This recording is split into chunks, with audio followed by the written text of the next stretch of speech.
ऐसी बंसी बजाई श्याम ने मेरी सुध बिसराई श्याम ने।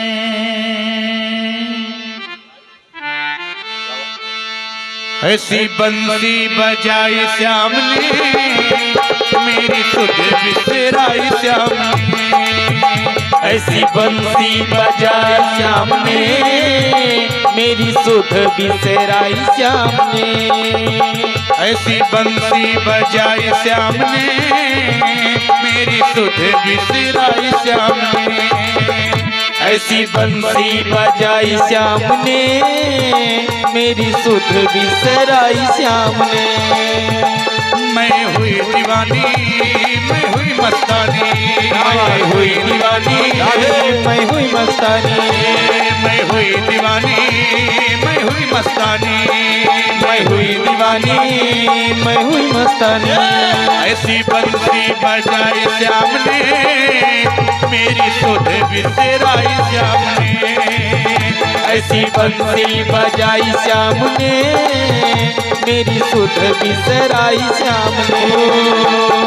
मैं हुई दीवानी मैं हुई मस्तानी, मैं हुई दीवानी मैं हुई मस्तानी, मैं हुई दीवानी मैं हुई मस्तानी, मैं हुई दीवानी मैं हुई मस्तानी।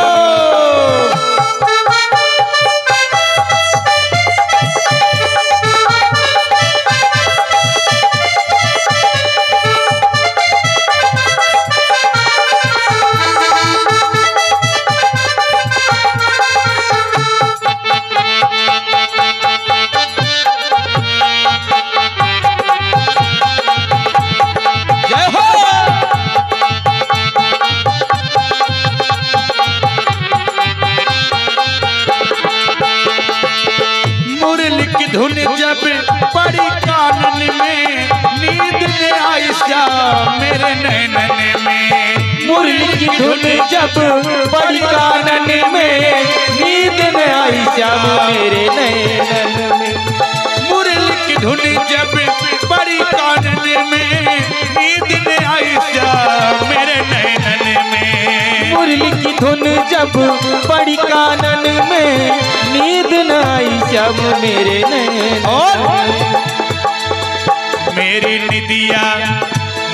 निदिया उड़ाई श्याम ने, मेरी निदिया उड़ाई श्याम ने मेरी सुध बिसराई श्याम ने। मेरी निदिया उड़ाई श्याम ने मेरी सुध बिसराई श्याम ने। ऐसी बंसी बजाई श्याम ने मेरी सुध बिसराई श्याम ने। ऐसी बंसी बजाई श्याम ने मेरी सुध बिसराई श्याम ने। मैं हुई दीवानी मैं हुई मस्तानी, मैं हुई दीवानी मैं हुई मस्तानी, मैं हुई दीवानी मैं हुई मस्तानी, मैं हुई दीवानी मैं हुई मस्तानी।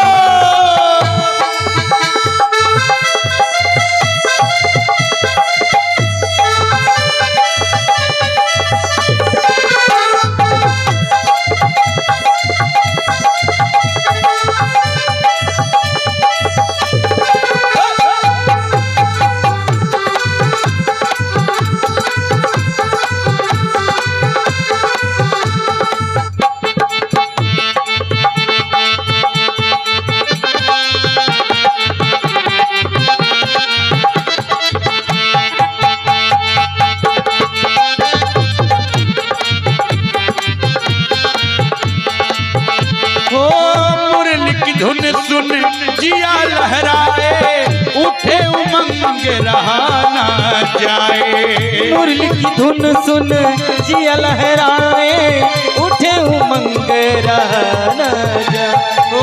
मुरली की धुन सुन जिया लहराए उठे उमंग रहा ना जाए। मुरली की धुन सुन जिया लहराए उठे उमंग रहा ना जाए।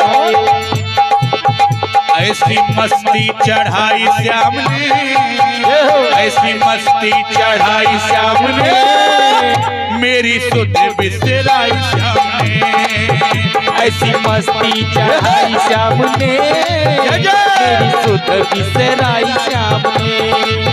ऐसी बंसी बजाई श्याम ने, मेरी सुध बिसराई श्याम ने, ऐसी बंसी बजाई श्याम ने, मेरी सुध बिसराई श्याम ने।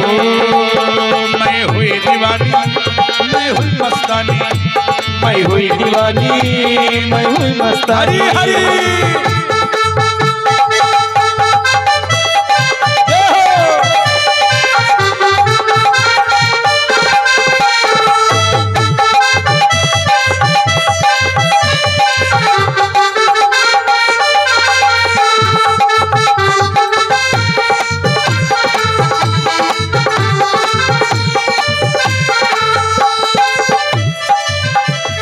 यमुना किनारे श्याम बंसी बजाए, एक एक सखी को नाच नचावे।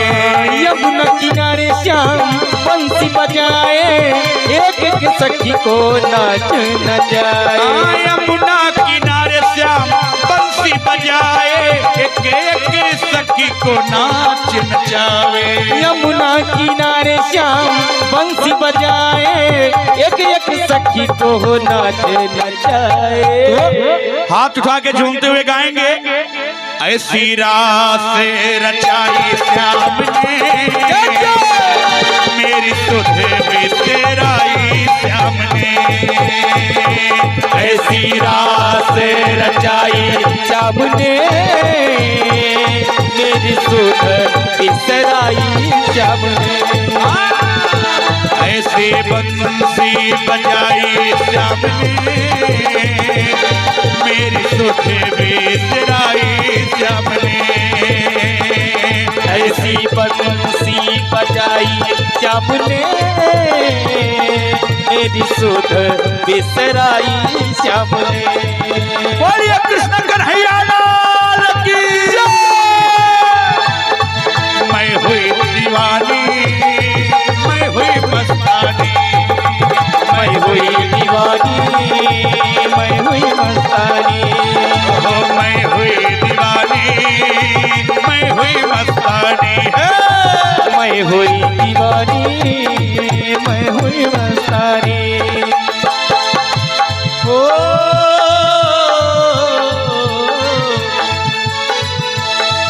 मेरी लगी, मेरी लगी, मेरी लगी श्याम संग प्रीत की दुनिया क्या जाने। मेरी लगी श्याम संग प्रीत ये दुनिया क्या जाने।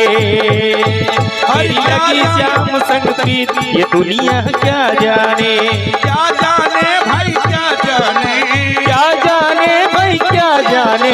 क्या जाने भाई क्या जाने, क्या जाने भाई क्या जाने। मुझे मिल गया, मुझे मिल गया, मिल गया। अरे मुझे मिल गया मन का मीत की दुनिया क्या जाने। मुझे मिल गया मन का मीत ये दुनिया क्या जाने। मुझे मिल गया मन का मीत की दुनिया क्या जाने। मुझे मिल गया मन का मीत ये दुनिया क्या जाने। छवि लगी मन श्याम की जब से, छवि लगी मन श्याम की जब से। छवि लगी मन श्याम की जब से। छवि लगी मन श्याम की जब से। भाई बावरी मैं तो तब से। भाई बावरी मैं तो तब से। भाई बावरी मैं तो तब से। भाई बावरी मैं तो तब से। बाधी प्रेम की डोर मोहन से। बाधी प्रेम की डोर मोहन से। नाता तोड़ा मैंने जग से। नाता तोड़ा मैंने जग से। और एक बार झूमते हुए गाएंगे, ऐसे अच्छा नहीं लग रहा है। हाथ उठा के ताली बजाते हुए क्या भाव है। एक ऐसी, एक ऐसी, एक ऐसी पागल प्रीत की दुनिया क्या जाने। एक ऐसी पागल प्रीत ये दुनिया क्या जाने। एक ऐसी निगोरी प्रीत की दुनिया क्या जाने। कैसी निगोरी प्रीत ये दुनिया क्या जाने। ओ क्या जाने भाई क्या जाने। क्या जाने भाई क्या जाने। ओ क्या जाने भाई क्या जाने। क्या जाने भाई क्या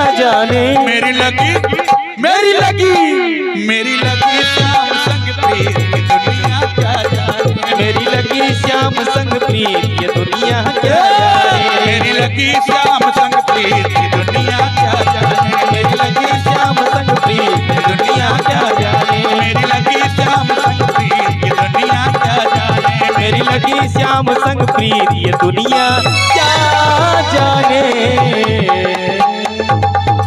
बोलिए रास बिहारी भगवान की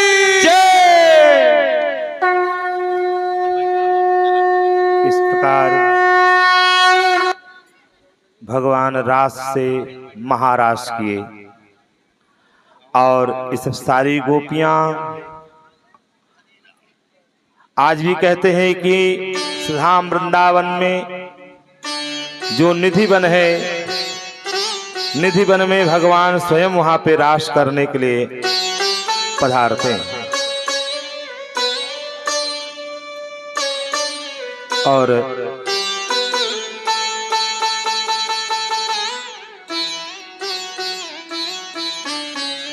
ये सब सारी गोपियां आपस में बैठ करके युगल गीत करती हैं।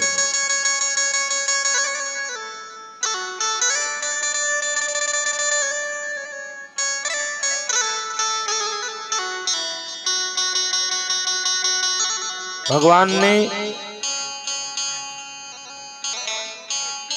सबके हृदय को आनंद प्रदान किया। सुदर्शन और शंखचूर्ण का भगवान श्याम सुंदर ने उद्धार किया।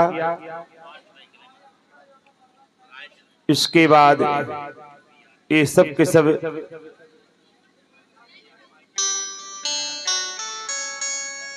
सारी गोपियां आपस में बैठ करके दो दो गोपी बैठ करके भगवान श्री कृष्ण की सारी लीलाओं का चिंतन करती, परस्पर एक दूसरे से व्यक्त करते।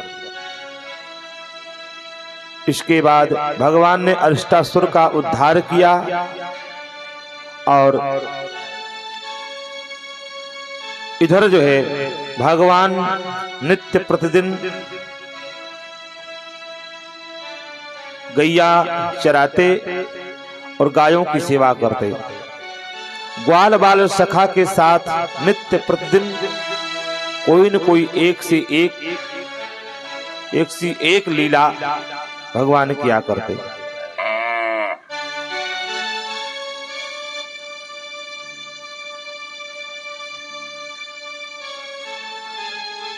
इधर जो है नारद बाबा भगवान श्री कृष्ण से मिले। भगवान श्याम सुंदर से कहने लगे, प्रभु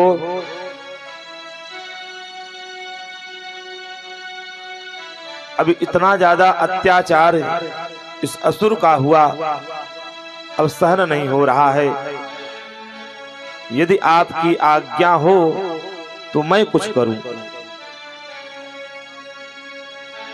भगवान श्याम सुंदर का आदेश मिलते ही देवर्षि नारद जी पहुंच गए। कहां?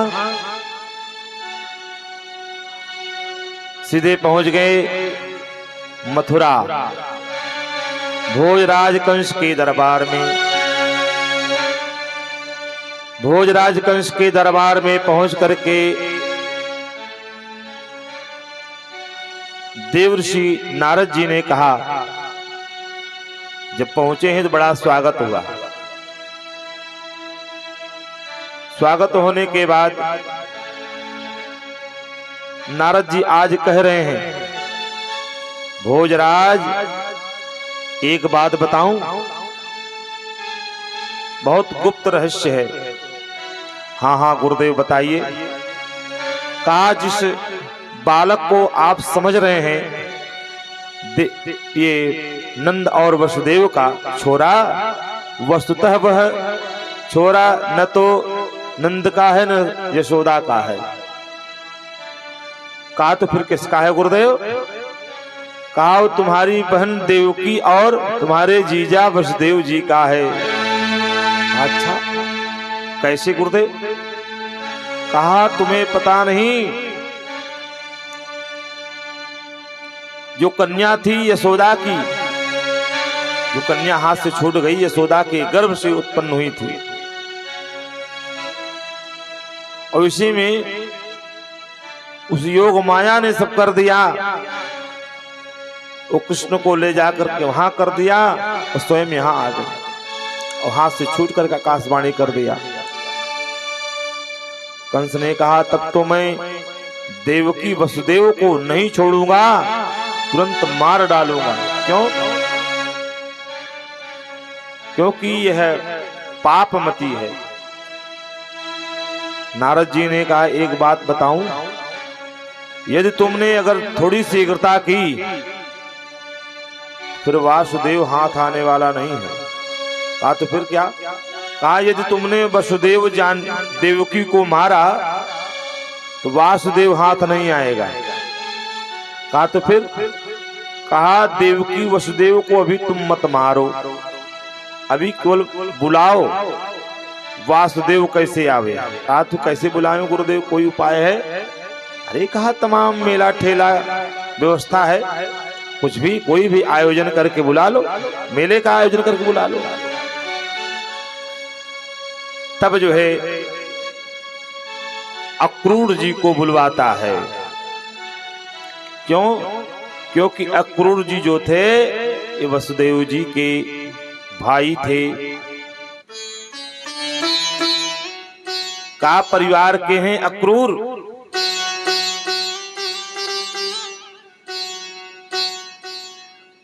इधर कंस जो है अपना स्वार्थ केवल साधना चाहता है। कंस तो केवल स्वार्थ साधना सिद्धांत जानता है, इसलिए उसने मंत्री पहलवान और महावत को इस प्रकार हर प्रकार से आदेश दिया, तैयारी करो, अक्रूर जी जा रहे हैं, लेकर के आएंगे। और अक्रूर जी को बुला करके कहा जाओ, प्रेषयामास हन्येताम भवता राम केशवौ। राम और कृष्ण को, बलराम कृष्ण को मारने के उद्देश्य से अक्रूर जी को तैयार किया। अक्रूर जी को वन में मतलब भेजा, वहां वृंदावन। अक्रूर जी रथ को तैयार करके जात रहे, मन में संकोच भी है। फिर उन्हें याद आता है नहीं नहीं, अरे तो साक्षात नारायण है। यह मान करके अक्रूर तुरंत रथारूढ़ होकर के ब्रज की यात्रा किए। उधर जो है नारद जी कंस को समझा बुझा करके आगे भगवान श्री कृष्ण से पुनः मिले। भगवान श्री कृष्ण ने केशी और व्योमासुर का उद्धार किया।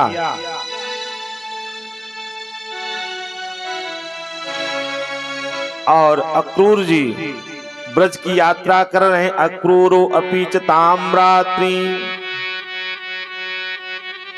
जिस दिन जाना था उस रात्रि में अक्रूर जी क्या दशा हो रही है? शुकाचार्य जी कह रहे हैं, सुखदेव जी कह रहे हैं, परीक्षित महामती अक्रूर जी भी वह रात मथुरा पुरी में बिताकर प्रातः काल होते ही रथ पर सवार होकर नंद बाबा के गोकुल की ओर चल दिए। अक्रूरो अपि ताम्रात्रि मधुपुर्यां महामतिः उषित्वा रथमास्थाय प्रययौ नंद गोकुलम। ऐसा जा तो रहे हैं, उस रात्रि विश्राम किए, प्रभात होते रथारूढ़ होकर चल दिए। गच्छन पथि महाभागो, रथ पे सवार हुए, जा तो रहे हैं। भगवत्यम्बुजे क्षणे भक्ति परमा परामुपगत एवमेतद चिन्तयत। अपने मन में चिंतन करते हुए जा रहे हैं भक्ति भाव से। क्या कह रहे हैं? किम मया चरितम भद्रम, मेरा कौन सा चरित्र, मेरा कौन सा ऐसा कर्म आज जो फलीभूत हो रहा है। किम तप्तम परमम तपः, कौन सा ऐसा तप भक्ति जो मेरी फलीभूत हुई है, जो कि आज मैं श्याम सुंदर का दर्शन पाऊंगा। किम वाथाप्यर्हते दत्तम यद् द्रक्ष्याम्यद्य केशवम्, अथवा किसी सत्य पात्र को ऐसा कौन सा महत्वपूर्ण दान दिया है जिसके फलस्वरूप आज मैं भगवान श्री कृष्ण के दर्शन करूंगा। क्योंकि मैं तो बहुत बड़ा विषयी हूं। मौसम कौन कुटिल खल कामी, ममे तत् दुर्लभम मन्य उत्तम श्लोक दर्शनम, विषयात्मनो यथा ब्रह्म कीर्तनम शूद्र जन्मनः। मेरे लिए तो भगवान का दर्शन उसी प्रकार से दुर्लभ है जैसे क्षुद्र कुल में जन्म लेने के बाद अन्य शुभ शास्त्रों का चिंतन करना हमारे लिए दुर्लभ होता है। क्योंकि क्षुद्र के मन में क्षुद्रता के अलावा और कुछ नहीं आता। वो क्या समझेगा वेद की वाणी। तो मेरे लिए क्रूर जी कह रहे हैं, मेरे लिए तो यही दशा है। मैं क्या समझूं, मेरे मन में कलुषित भाव है, मैं क्या समझूंगा वेद की वाणी क्या है, भक्ति भाव क्या है। कह रहे उसी प्रकार से मेरे लिए दुर्लभ है। लेकिन आज मेरे ऊपर कंस ने बहुत बड़ी अहेतुकी कृपा की है। मैं माधव भगवान श्री कृष्ण के चरणों का दर्शन कर कृतकृत्य हो जाऊंगा। इस प्रकार चिंतन करते हुए अक्रूर जी जा रहे हैं, बार बार मगन होते हैं। देखी हूं जाई चरण जल जाता, देखी हूं जाई चरण जल जाता, देखी हूं जाई चरण जल जाता, देखी हूं जाई चरण जल जाता, देखी हूं जाई चरण जल जाता, देखी हूं जाई चरण जल जाता। अरुण मृदुल से वक सुख दाता, अरुण मृदुल से वक सुख दाता, अरुण मृदुल सेवक सुखदाता।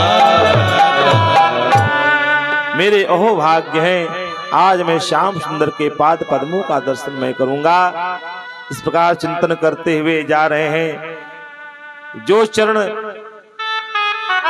राजा बलि के सिर पर पड़ा, जिन चरण से भगवान ने वामन रूप में त्रिलोक को नाप लिया, जिन चरण को धुल करके ब्रह्मा जी ने धुल कर अपने कमंडल में रखा और भगीरथ की तपस्या पर प्रकट किया गंगा जी को,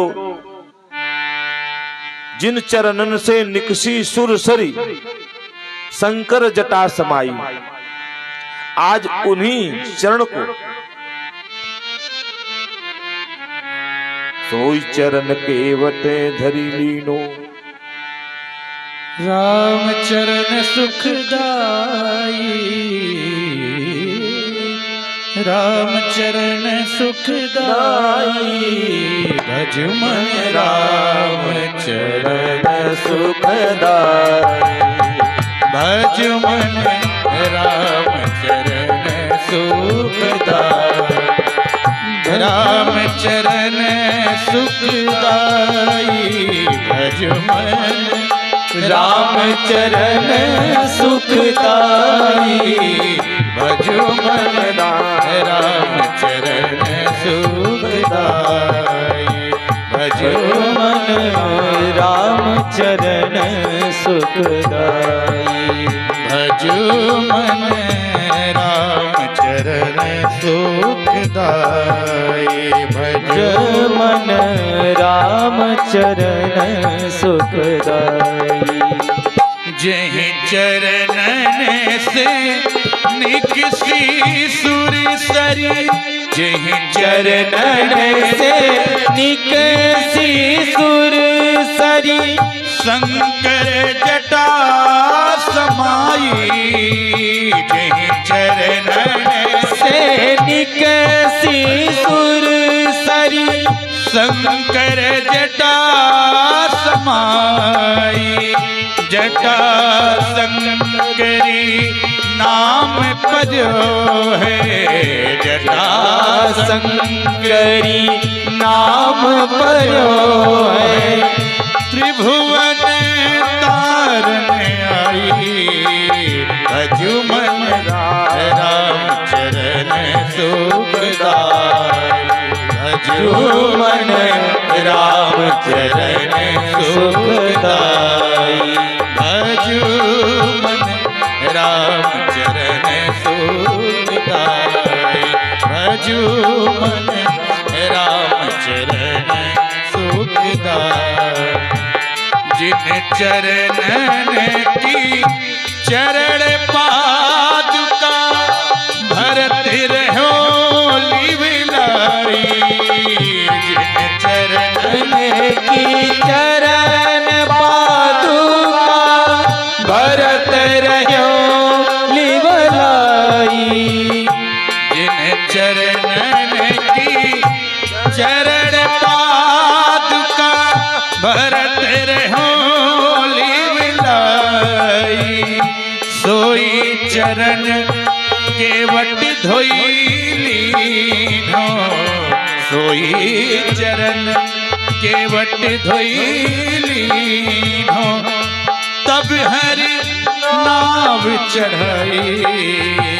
भजु मन राम चरण सुखदाई भजु मन राम चरण सुखदाई राम चरण सुखदाई भज मन राम चरण सुखदाई भज मन राम चरण सुखदाई भज मन राम चरण सुखदाई राम चरण सुखदाई राम चरण सुखदाई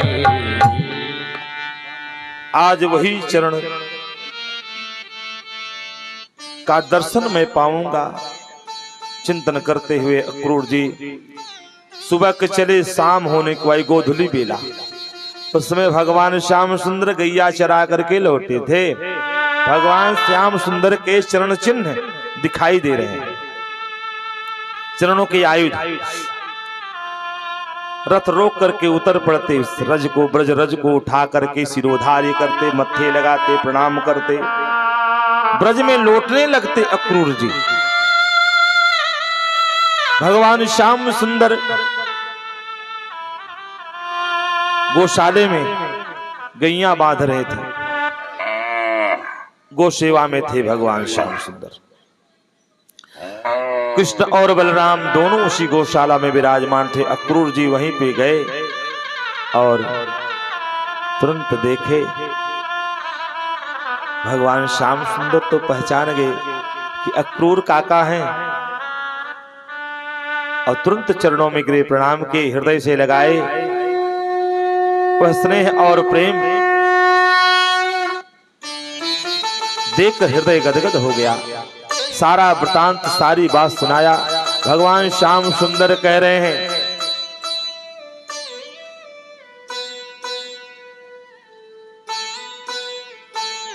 मथुरा के जितने हैं सब के सब उसी प्रकार से हैं जैसे कसाई के द्वारा पाली गई गाय हो। कब बलि चढ़ा दे कोई भरोसा नहीं। कंस ऐसा ही व्यवहार करता है।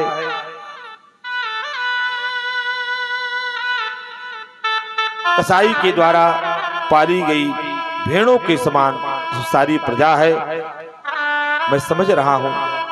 और अक्रूर जी ने फिर आकर नंद बाबा से कुशल क्षेम पूछी और सब प्रकार से कुशल क्षेम पूछ करके मधुर वाणी से अक्रूर जी का स्वागत किया, सत सम्मान बैठाए,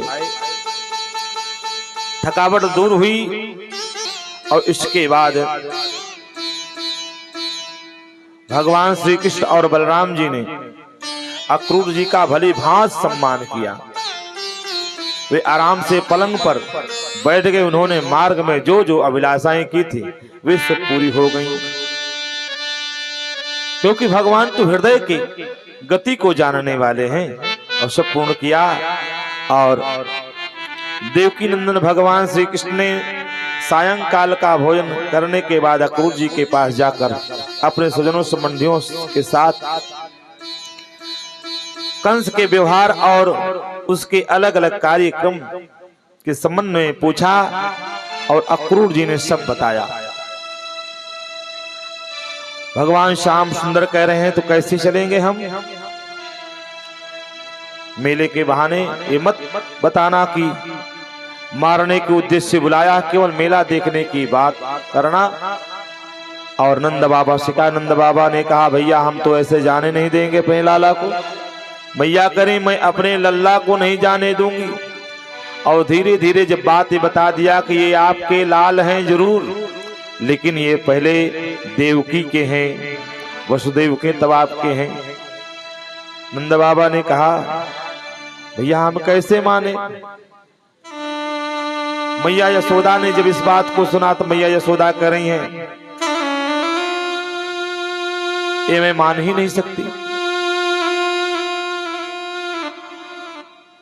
और अंत में भगवान श्याम सुंदर के विषय में अक्रूर जी कहते हैं जिनको आप अपना पुत्र मान रहे हैं वह स्वतः साक्षात नारायण है। नंद बाबा कहने भैया ऐसी किसी की संतान को आप भगवान बना दो। भगवान की क्या दशा होती है? भगवान तो मंदिर में पड़े रहते, बंद रहते हैं, समय समय पे पट खुलता है, समय समय पे भोग आरती सेवा पूजा नहलाना धुलाना चंदन टीका फूल माला सब होता है, धूप दीप अगरबत्ती। मैं कैसे मान लूं? मेरे लाला के अंदर तो कोई इस प्रकार का ईश्वरत्व तो नहीं झलक रहा है। अंत में अक्रूर जी वहां से समझा बुझा करके तैयारी करते हैं। जैसे इस बात को पता लगा गोपियों की, तो गोपियां सब कहने लगी एक अक्रूर नहीं, अरे यह तो साक्षात क्रूर है, क्योंकि हमसे हमारे प्राणधन को दूर करने के लिए आया है, मुझसे दूर ले जा रहा है। यह कितने दुख की बात है विधाता, तुमने पहले हमें प्रेम का वितरण करने वाले श्याम सुंदर का मुंह कमल दिखलाया। कितना सुंदर है वह, काले काले घुघराले बाल कपोलों पर अलग है, मकरंत मणि से चिकने सुसिग्न कपोल और तोते की चोंच जैसी नुकीली सुंदर नासिका, भगवान की अधर मंद मंद मुस्कान की सुंदर रेखा, वे सारे शोकों को तत्क्षण भगा देती हैं। विधाता तुमने ऐसे श्याम सुंदर को मुझसे क्यों दूर किया? अहो विधातस्तव न कची दया संयोज मैत्रा प्रणेन देहिन। गोपियां भगवान श्याम सुंदर के विरह में कातर होकर के चिंतन कर रही हैं। धन्य हो विधाता, तुम सब कुछ विधान तो करते हो, परंतु तुम्हारे हृदय में दया का लेश मात्र भी नहीं है, दया लेश मात्र भी नहीं है। पहले तो तुम सौहार्द और प्रेम से जगत के प्राणियों को एक दूसरे के साथ जोड़ देते हो, उन्हें आपस में एक कर देते हो, मिला देते हो, परंतु अभी उनकी आशा अभिलाषाएं पूर्ण भी नहीं हो पाती हैं, वे तृप्त भी नहीं हो पाते कि तुम उन्हें व्यर्थ ही अलग कर देते हो। सच है तुम्हारा यह खिलवाड़ बच्चों के खेल की तरह व्यर्थ ही है। अहो विधाता तव न क्वचित दया संयोज मैत्र्या प्रणयेन देहिनः ताशाकृतार्थं व्यूढङ्गच्छ पार्थकं विकीर्तितं ते अर्भक चेष्टितं यथा। इस प्रकार इस सारी गोपियां चिंतन कर रही और सबको समझा बुझा करके और भगवान श्याम सुंदर गए हैं भगवती श्री राधा रानी के पास जा करके कहा, तुम तो सब जानती हो इस धराधाम पर आने का कारण क्या है। मैं जा रहा हूं, लेकिन जब भी तुम मेरा चिंतन करोगी तब मैं तुम्हारे समक्ष उपस्थित रहूंगा। श्री राधा रानी की आज्ञा हुई और श्याम सुंदर मैया यशोदा के पास गए। मैया यशोदा कहती हैं, लाला तू मत जा, मैंने तुझे कभी अपनी आंखों से ओझल नहीं किया है, कैसे जाएगा तू। कन्हैया कहते हैं, मैया ज्यादा दिन की बात नहीं है, बस आज जाऊंगा, कल मेला देखूंगा, परसों वापस आ जाऊंगा, 2 दिन की तो बात है। मैया कहती, ना तू लाला कहीं नहीं जाएगा, मैं तुझे नहीं जाने दूंगी। कन्हैया कहते हैं, मैया मेरी बात को मानो, मैं आज जाऊंगा, कल मेला देखूंगा, वापस आ जाऊंगा परसों। मैया को बार बार सांत्वना दे रहे हैं। मैया ने कहा, ना। कन्हैया कह रहे, मैया तू चाहती है मैं कहीं न जाऊं। 11 वर्ष के हो चुके हैं श्याम सुंदर, 11 वर्षीय अवस्था है। और श्याम सुंदर कह रहे हैं, मैया अगर तेरी इच्छा नहीं है मैं ना जाऊं, ठीक है मैया मैं नहीं जाऊंगा। तू चाहती है कि मैं घर में रहूं, ले मैं घर में रहूंगा, तेरी जो इच्छा सो कर। मैया यशोदा के मन में भाव आया, आखिर मेरा बेटा है कन्हैया, कब तक घर में रहेगा। अरे एक न एक दिन तो बाहर जाना पड़ेगा, अपने हृदय को कठोर बनाना पड़ेगा। माँ जब अपने बालक को कहीं बाहर कभी नहीं भेजा है, वो कभी जाता है तो माँ का हृदय जो है हर समय कांपता रहता है, चिंतन में पड़ी रहती है। पता नहीं कैसे जाएगा, क्या खाएगा, क्या पिएगा, कैसी संगत होगी, कैसा वहां का वातावरण होगा, कैसे लोग होंगे, इस तमाम तरह के चिंतन उसके हृदय में मन में बने रहते हैं। आज मैया यशोदा पुत्र स्नेह में पढ़ करके भगवान श्याम सुंदर कृष्ण के विषय में चिंतन कर रही, कह रही हैं, अच्छा लल्ला कोई बात नहीं, तू जा। नहीं मैया मैं नहीं जाऊंगा। तू चाहती है कि मैं ना जाऊं, मैं नहीं जाऊंगा भैया। नहीं नहीं लाला जा, तू देख करके वापस आ जा। मैया को क्या पता था, गोपियों को क्या पता था, इन भोले भाले ब्रजवासियों को क्या पता था कि बात बरसों से परसों, परसों से बरसों में बीत जाएगी। सब लोगों ने अनुमति दी, छकड़े बैलगाड़ी तैयार किए। नंद बाबा ने कहा, भैया हम तो ऐसे सबको जाने नहीं देंगे, हम सब भी साथ में चलेंगे। काफी सारे गोपगण तैयार हो गए, साथ साथ ग्वाल बाल सखा भी तैयार हो गए। कहा चल करके मेला देख के आना है, जैसे गांव में खेलने वाले बच्चे। कन्हैया ने कहा, सारे सखा के कहने, क्यों रे कन्हैया कहाँ, अरे तू जाने ना है, वो मेला देखने के देखे के ताए। अच्छा, देखवे ताए मेला देखे ताए जा रहे। अच्छा, अगर ऐसी बात है तो मैं भी चलूं? हाँ हाँ हाँ, मोकू ले चल भाई कि नहीं? हाँ हाँ मैं तुझे लेकर चलूंगा। चलो आगे चलते, बैठ जा। सबके सब छकड़े पे तैयार होकर चल दे। कोई तैयारी से नहीं गया था। अब भगवान श्याम सुंदर बलराम जी रथारूढ़ हुए और रथारूढ़ होकर के जा रहे हैं। गोपियां मार्ग रोक करके खड़ी हो गईं, हम नहीं जाने देंगी। रथ को रोक दिया। अक्रूर जी कहते हट जाओ। कहा ना। अंत में स्वयं भगवान श्याम सुंदर उतर करके गोपियों को समझाते हैं।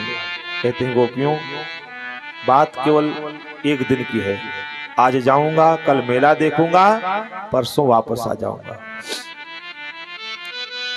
गोपियां थोड़ा सा विश्वास कर ली, मार्ग छोड़ी। श्याम सुंदर रथारूढ़ हुए और रथ पे सवार होकर के जाने लगे।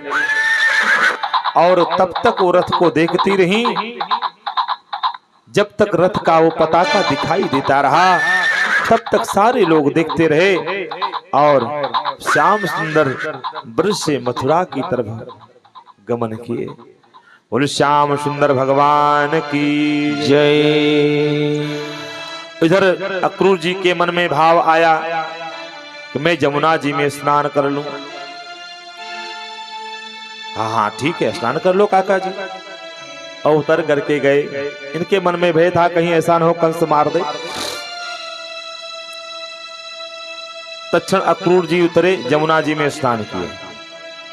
जमुना जी में पहुंचे, पहुंच करके डुबकी लगाए।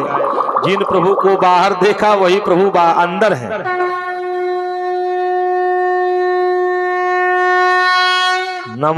नमोस्तम्यहं त्वाखिल हेतु हेतुम नारायणं पुरुषमाद्यमव्ययम्।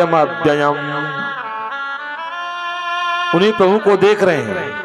यन्नाभिजाता दर्भिन्न कोशात् ब्रह्मा विरासीद यद एष लोकः।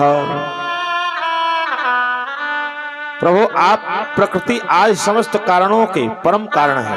आप ही अविनाशी पुरुषोत्तम नारायण हैं तथा आपके ही नाभि कमल से उन ब्रह्मा जी का आविर्भाव हुआ है जिन्होंने इस चराचर जगत की रचना की है।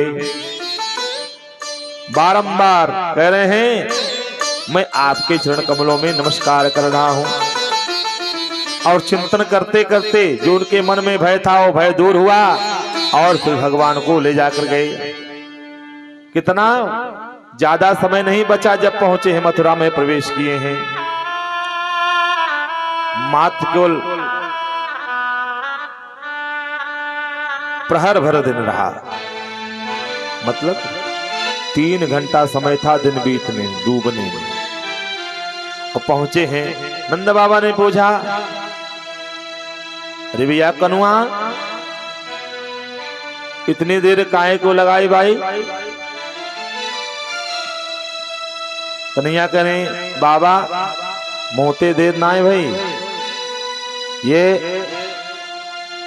काका जी जमुना जी में स्नान करवे के ताए रुक गए, जिसकी वजह से विलंब हो गया। कहा अच्छा ठीक है, कुछ देर तक रुके रहे। अक्रूर जी ने कहा प्रभु मेरे यहां चलिए। भगवान ने कहा नहीं, मैं जो है उस कंस का काम तमाम करने के बाद ही मैं आऊंगा।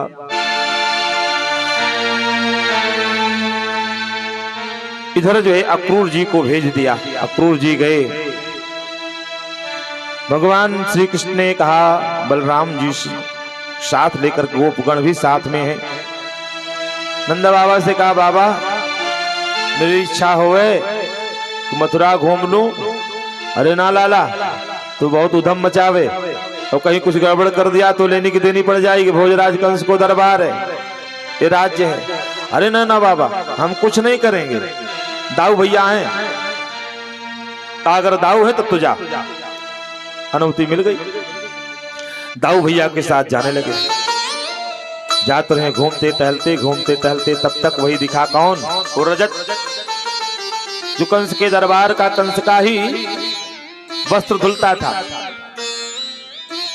ईदृशान्येव वशांसि नित्यं गिरिवने चरा।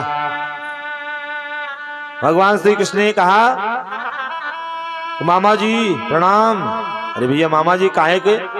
कैसे मामा भाई हम तुम्हारे? अरे कंस मामा तो यहाँ के सबरे मामा। अच्छा तू ही है महाराज को काल। बोल क्या कहना चाहता है? आखिरी कपड़े जो हैं, क्योंकि ब्रजवासियों ने कहा कन्हैया तू तो चला आया, अरे हमको भी बताया तो हम सब भी तैयारी से, तो तू तो पहन कर गया, हम लोग देखे से चले आए हैं। कहा अच्छा ठीक कोई बात नहीं, व्यवस्था हो, जो वही धोबी मिला। काय दो जो कपड़े हैं दे दीजिए, मामा जी के हैं, पहनेंगे, 2-4 दिन जो रहेंगे मेला देखेंगे, बाद में फिर दे देंगे, आप दे देना।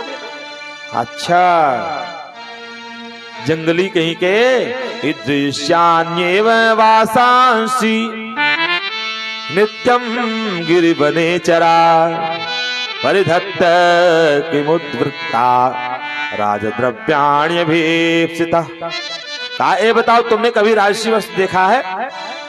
चले जाओ ना, सब थप्पड़ जड़ूंगा ना। अकल ठिकाने लगी। कहा भगवान ने कहा अच्छा एवं विकथ्यमानस्य कुपितो देवकी सुतः। भगवान श्री कृष्ण कुपित हुए। रजकस्य कराग्रेण शिरः कायात् पातेत। ऐसा थप्पड़ जड़े उसका सिर ही धड़ से गायब हो गया। बोले बाल कृष्ण लाल की जय। कंस का जो धोबी था इसका काम तमाम कर दिया। ये वही धोबी था रामावतार में जो सीता जी की निंदा किया था। सारे लोग मना कर दिए कि हम इसे अपने यहाँ रहने देंगे, लेकिन राम जी ने क्या किया? किसी निंदक अगवो घनसाए, सिय निंदक अगवो घनसाए, सिय निंदक अगवो घनसाए, सिय निंदक अगवो घनसाए। लोक विशोक बनाई बसाए, लोक विशोक बनाई बसाए, सिय निंदक अगवो, सिय निंदक अगवो घनसाए, सिय निंदक अगवो घनसाए। सीता जी की निंदा करने वाले के पाप को नष्ट कर दिया राम जी ने। उसके लिए अलग से विशोक नामक बैकुंठ बना करके वहां पे बसाया। वो कृपालु रघुवीर सिंह। लेकिन आज इसने कहा इस कृष्णावतार में गलती कर दिया तो ऐसा थप्पड़ जड़ा काम है तमाम है। कहा ब्रजवासियों अपने मन का छाट लो। राशि पोशाक पहन तो लिए, चल तो रहे हैं, चलते चलते जब उठा ले तो पता लगा जैसे खूंटी पे टांग लिया हो, अगर छोड़ दे तो पता लगा पूरा राजमार्ग साफ हो रहा है। कहा कन्हैया एक बात कहूं, थोड़ा मेरी तरफ देखो तो सही, देखो राजमार्ग साफ हो रहा है। कहा तो कहा उठा लो, कहा उठा दो, जैसे खूंटी पे टंग गया। क्या मतलब? अब छोटे छोटे ब्रजवासी, अब सोच लीजिए 11 वर्ष के कन्हैया हैं तो और सब कैसे होंगे? तो कहा अच्छा चिंता न करो। आगे चल रहे थे तब तक वो जो है दर्जी दिखा। दर्जी ने काट पीट करके बिल्कुल सबके बराबर कर दिया। ढेर सारा आशीर्वाद दिया कि जाओ कलयुग में तुम्हारा बोलबाला रहेगा।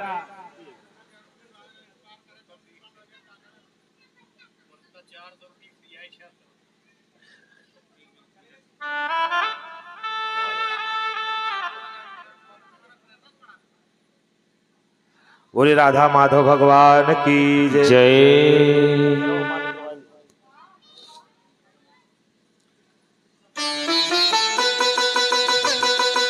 इस प्रकार दर्जी को आशीर्वाद दिया। ब्रजवासियों ने कहा कन्हैया देखो सब कुछ ठीक है, गले में जब तक मोटी सी माला न हो हम सब ब्रजवासियों के, और जब तक माथे पे पूरा ललाट पे पूरा भरा चंदन ना लगे, थोप करके बढ़िया से, मतलब थापक थहुआ चंदन, जब तक माथे पे थापक थहुआ चंदन न लगे, गले में मोटी सी माला न पड़े, ब्रजवासी तो वैसे हैं, माला खरीदेंगे ले जाकर कहेंगे जय हो बिहारी जी को दिखाएंगे पहन लेंगे, ऐसे हैं ब्रजवासी। कहा अच्छा ठीक है। आगे पहुंचे सुदामा, ततः सुदामनो भवन मालाय कारस्य जगमतु। इसने देखा सुदामा नाम के माली वही माली है जो राम जी के समय में पुष्प वाटिका में जो माली था, ये वही माली है। सबके गले में मोटी मोटी माला डाला। आगे जब बढ़े तो देखा क्या कि 3 जगह से टेढ़ी एक कुब्जा जो है, ये जो है अंगराग लेकर जा रही थी। तुरंत देख करके कहा, भगवान श्याम सुंदर कहने लगे हे सुंदरी, जैसे सुंदरी कह के बुलाया, तिरछी दृष्टि से देखा। कहा ये बताओ, आज तक किसी ने मुझे सुंदरी कहा ही नहीं, सारे लोगों ने कुब्जा टेढ़ी टाढ़ी कह के सब लोगों ने मुझे बुलाया। पहली बार ये शब्द मैं सुन रही हूँ कि मुझे सुंदरी कह कोई बुला रहा है, कहीं कोई मेरा उपहास तो नहीं कर रहा। भगवान श्याम सुंदर कहे अरे सुंदरी हम तुम्हें ही बुला रहे हैं, यहाँ आओ, क्या ली हो? कहा अंगराग। कहा तुम कौन हो? दास्यम्य हम सुंदरम कंस सम्मता त्रिवक्र नामना हेरूलेप कर्मणि। कहा मैं कंस की दासी त्रिवक्रा हूं, त्रिसंधि, और मैं जो है अंगराग लेपन का कार्य करती हूँ भोजराज कंस के दरबार में। कहा अच्छा, तो क्या यह अंगराग हमको भी दोगी? कहा हाँ हाँ क्यों नहीं दूंगी, मैं अपने हाथ से लगाऊंगी। सबके ललाट पर यह अंगराग लगाया तो एक ग्वाल बाल सखा जो हाथ से करने लगे। कहा एक बात कहूं कनुआ, जैसे तू 3 जगह से टेढ़ा वैसे ये भी 3 जगह से टेढ़ी, जैसे तू त्रिभंगा है वैसे ये त्रिभंगी है, तेरी इसकी जोड़ी गजब की बनी है। इतना कह करके ब्रजवासी सब हंस रहे थे। कन्हैया ने क्या किया कि कुब्जा के कमर पे एक हाथ लगा करके एक डोरी पे और पैर से पैर को चाप करके धीरे से उचका दिया। इतनी सुंदर हो गई, इतनी सुंदर हो गई कि भगवान श्याम सुंदर पर रीझ गई। एक कोई और नहीं है, अरे सूपन खा रावण कई बहिनी, सूपन खा रावण कई बहिनी, सूपन खा रावण कई बहिनी, सूपन खा रावण कई बहिनी, दुष्ट हृदय दारुण जस अहिनी, दुष्ट हृदय दारुण जस अहिनी, पंचवटी सो गई एक बारा, पंचवटी सो गई एक बारा, देख बिकल भई जुगल कुमारा, देख बिकल भई जुगल कुमारा, तुम सम पुरुषन मो सम नारी, तुम सम पुरुषन मो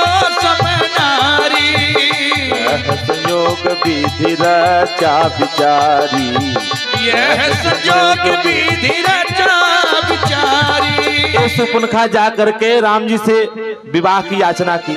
राम जी ने प्रस्ताव निरस्त कर दिया। कहा अगले जन्म में रावण के यहाँ सारे लोग मर गए विभीषण को छोड़ करके। एक कहाँ गई है? कौन? सुपुनखा आई पुष्कर क्षेत्र में, वहीं पे ब्रह्मा जी की तपस्या की और ब्रह्मा जी की तपस्या करके ब्रह्मा जी से वरदान मांगा। तब भगवान श्री कृष्ण ने स्वीकृति दी। कहा वही तुम्हारे पति होंगे, विवाह तुमसे करेंगे।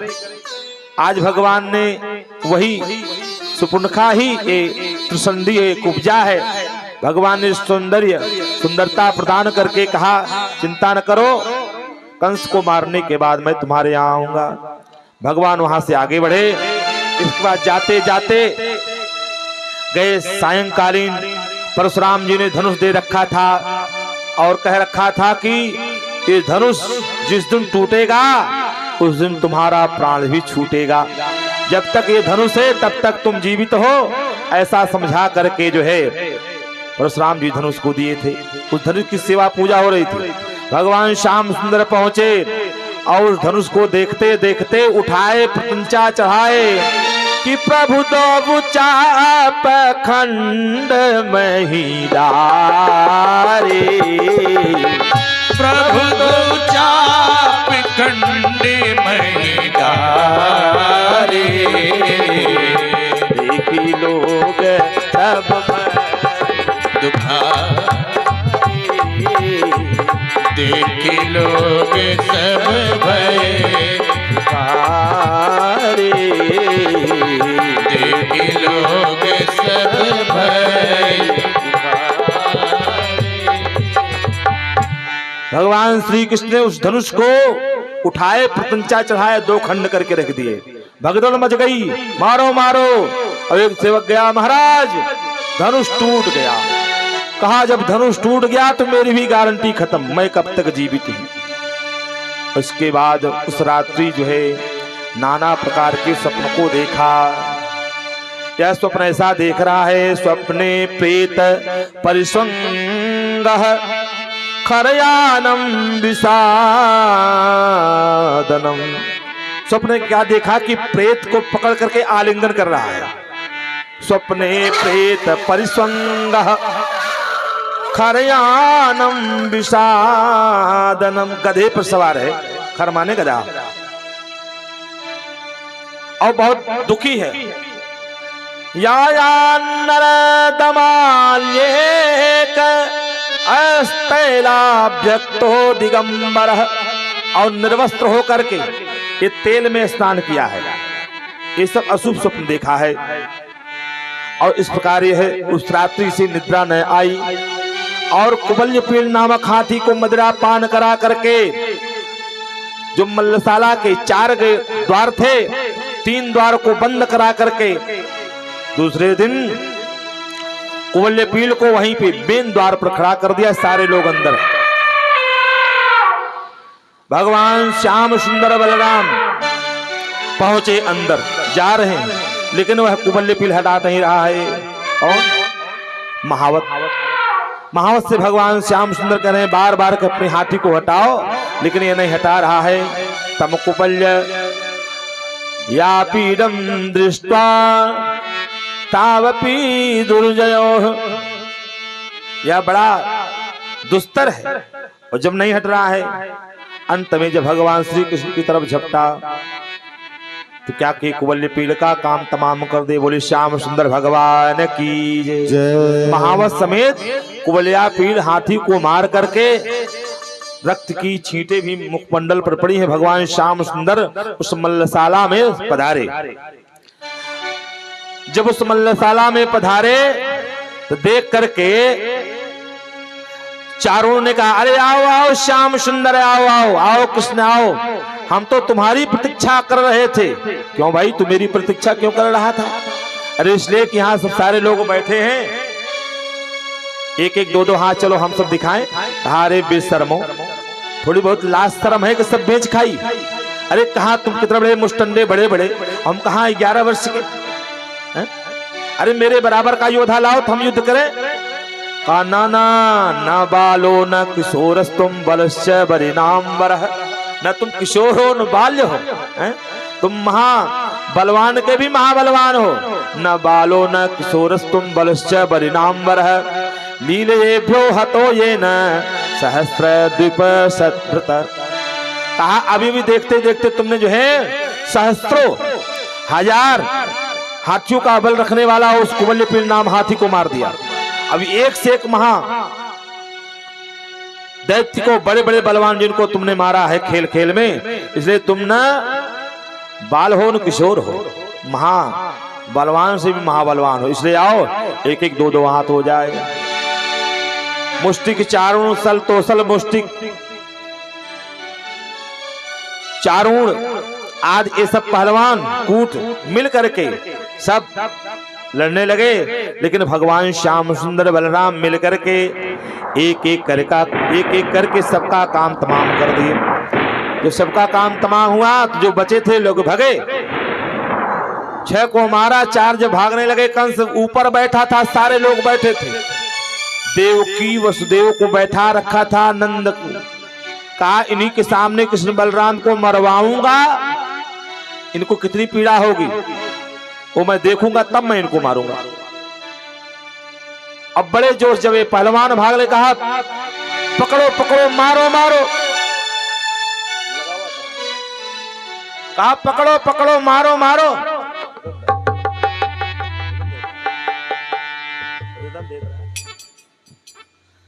बड़े जोर जोर चिल्लाने लगा,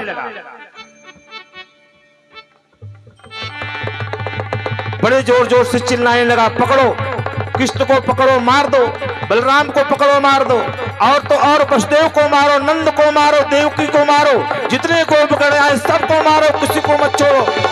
लगा चिल्लाने।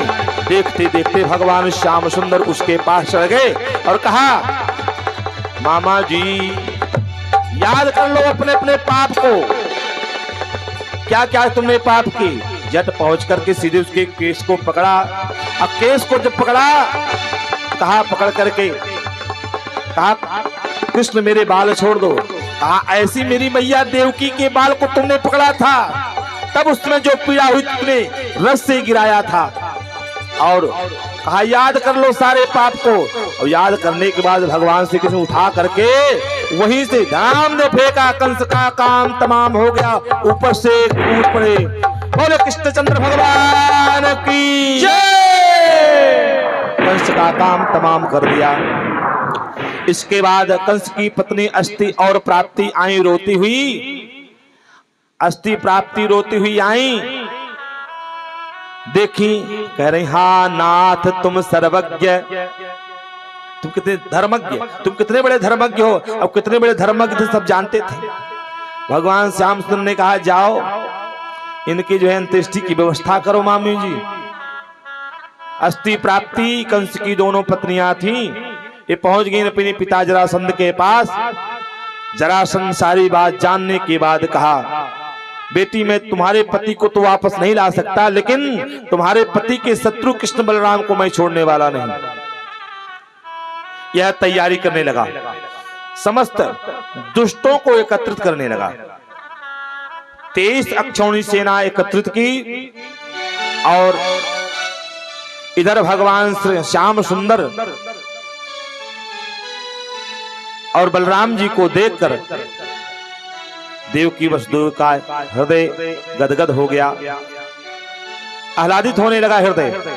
और देखा कितने बड़े हो गए, अभी इनका यज्ञ पर भी संस्कार नहीं हुआ। संदीपनी ऋषि संदीपनी के यहाँ विद्या अध्ययन करने के लिए भेजा और वहीं पे यज्ञों पर भी संस्कार हुआ। अरे गुरु गृह पढ़न गए रघुराई, गुरु गृह पढ़न गए रघुराई, गुरु गृह पढ़न गए यदुराई, गुरु गृह पढ़न गए यदुराई। अल्प काले विद्या सब आई, अल्प काले विद्या सब आई, गुरु गृह पढ़न गए यदुराई, गुरु गृह पढ़ने गए यदुराई, गुरु गृह पढ़ने गए यदुराई। भगवान श्री कृष्ण 64 दिनों में 64 कलाओं से युक्त हो गए। संदीप ऋषि ने कहा तुम जैसे परम शिष्य को पा करके मेरी गुरुता धन्य हो गई। मैं तुम्हारी सारी विद्या को पूर्ण कर दिया, तुम समस्त विद्या से युक्त हो चुके हो, अब तुम जा सकते हो। कहा गुरुदेव दक्षिणा भी चाहिए।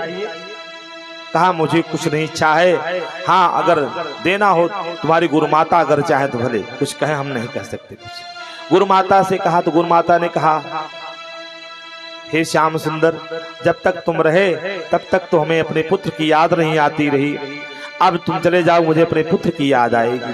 क्या हुआ आपके पुत्र को? बस समुद्र के अंदर लहरों में मेरा पुत्र चला गया। भगवान श्याम सुंदर गए समुद्र से पूछे, समुद्र ने कहा प्रभु मेरी लहर में मेरे अंदर जो है शंखासुर नाम का दैत्य रहता है, हो सकता है वो रखा हो। भगवान श्री कृष्ण प्रवेश के समुद्र में और शंखासुर को मारे, शंख ले, लेकिन वहां कुछ न मिला। तो सीधे पहुंच गए यमपुरी। यमपुरी पहुंच करके जैसे यमराज ने देखा कि भगवान आ रहे, तुरंत निकल के बाहर आ गए, क्योंकि जितने सब दुष्ट हैं, जितने नारकी प्राणी हैं, सब नरक में थे। कहा अगर प्रभु का दर्शन देख लेंगे, झलक ले लेंगे, सबका उद्धार हो जाएगा। इसलिए भगवान को बाहरों रोक करके कहे प्रभु आदेश करो। कहा मेरे गुरुपुत्र को ले आए हो यहाँ पे, उनकी जीवात्मा है यहाँ। हाँ हाँ, लेकिन कर्म के बंधन में बंधा हुआ है। कहा कर्म का बंधन खोल दो। जैसे कर्म का बंधन खोलने का मतलब यह है कि जैसे राष्ट्रपति अगर किसी को फांसी की सजा हुई हो और राष्ट्रपति कह दें कि फांसी टाल दो, तो फांसी टल जाती है। उसी प्रकार आज भगवान यमराज से कह रहे हैं कर्म का बंधन खोल दो।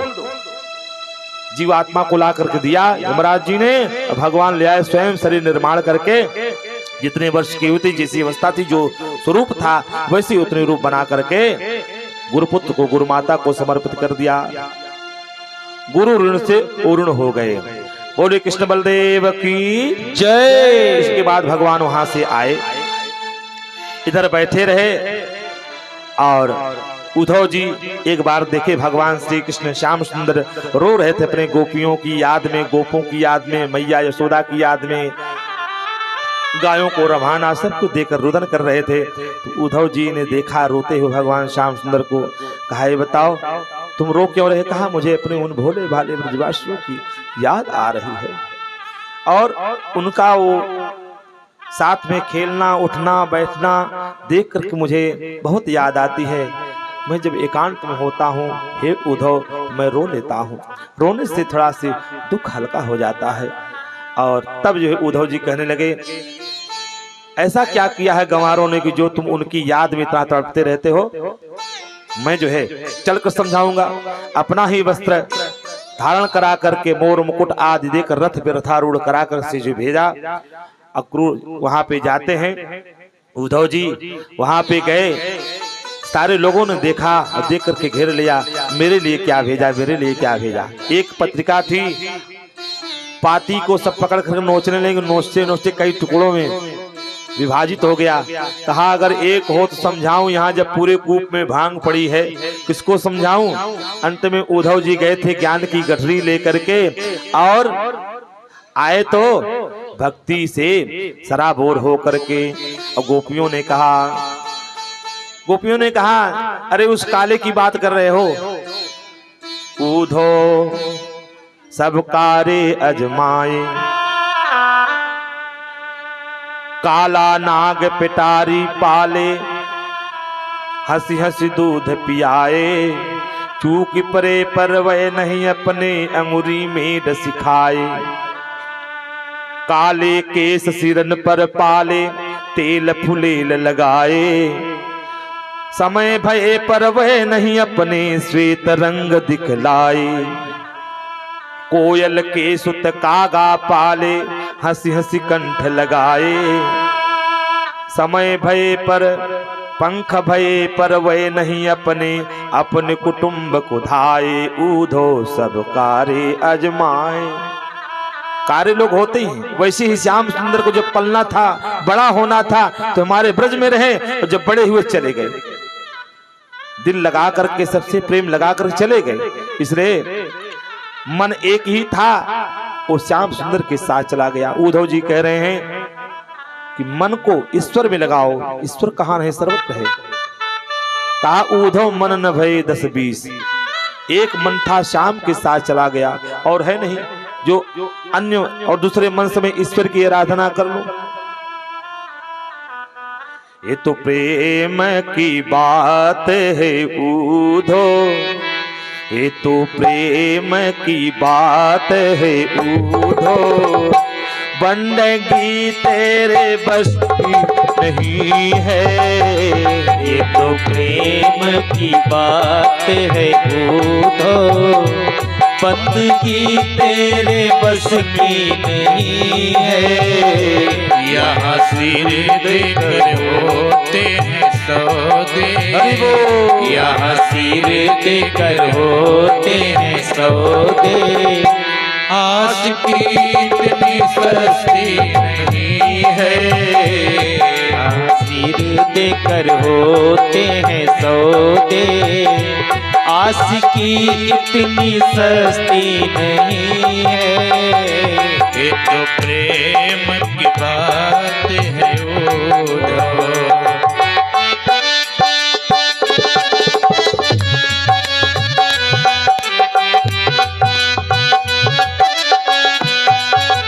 हरि बोल। प्रेम वालों ने कब वक्त पूछा, किसकी पूजा हो तुम करते प्यारे।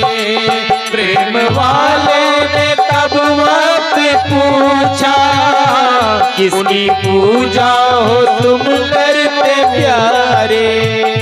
प्रेम वालों ने कब वक्त पूछा, किसकी पूजा हो तुम करते प्यारे।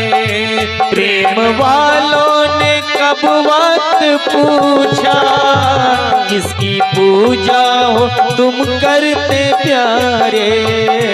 यहाँ पल पल में होती है पूजा, यहाँ पल पल में होती है पूजा, सिर झुकाने की फुर्सत नहीं है। यहाँ पल पल में होती है पूजा, सिर झुकाने की फुर्सत नहीं है। ये तो प्रेम की बात है उधो, बंदगी तेरे बस की नहीं है।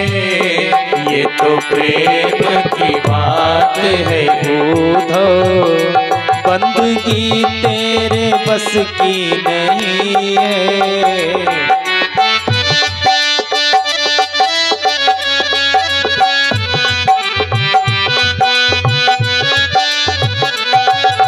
हरि बोल। जो असल में है मस्ती में डूबे, उन्हें क्या परवाह जिंदगी की। जो असल में है मस्ती में डूबे, उन्हें क्या परवाह जिंदगी की।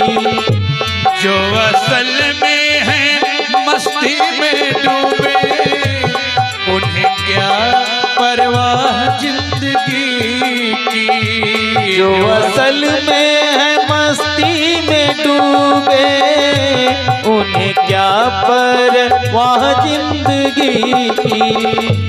जो उतरती है चढ़ती है मस्ती, जो उतरती है चढ़ती है मस्ती, ओ हकीकत में मस्ती नहीं है।